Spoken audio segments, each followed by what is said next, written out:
The short answer is we stay for now.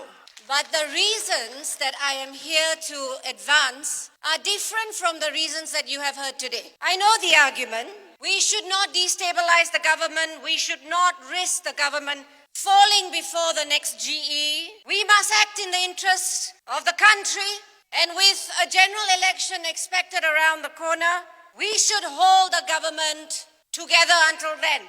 We can point to all the reforms that our ministers have done. And there are many at the ministerial level. Initiatives have been strong, but we cannot ignore the larger problems that we are facing as a party. On too many issues, we have remained silent because we didn't want to rock the boat. We came into power on the basis that we were going to eradicate corruption. Have we done that? We have not. Zahid Hamidi has secured his DNAA on 47 charges. On a federal level, we are supposed to work with them. Are these coalition partners that we can genuinely work with? But my question is this. I ask our CEC to seriously reassess our relationship with Anwar Ibrahim.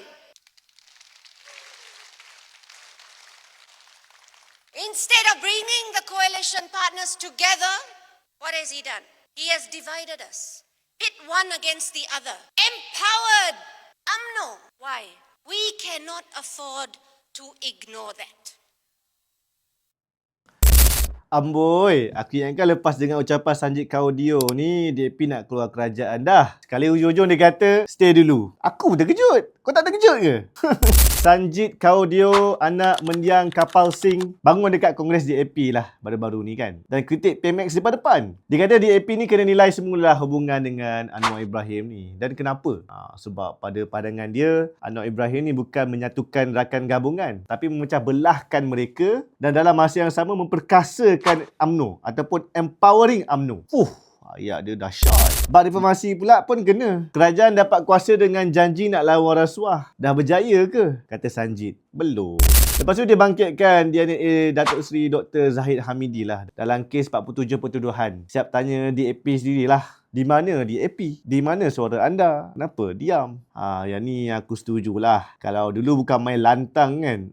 Bila dah jadi kerajaan sekarang ni, jangan tiba-tiba pula mikrofon rosak. Kan? Jadi korang tunggu kejap. Ini bahagian yang paling best. Lepas semua benda tadi dihentam, Sanjit kata DAP patut kekal dalam kerajaan. Bila aku dengar bab ni, aku tak tahan nak gelak.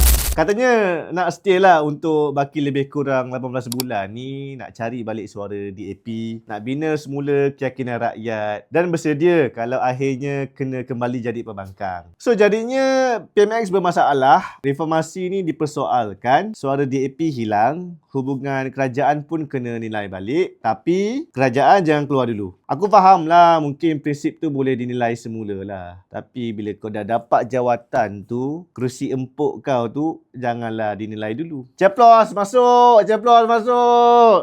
Aizudin Samni, Ideas Up Malaysia Forward.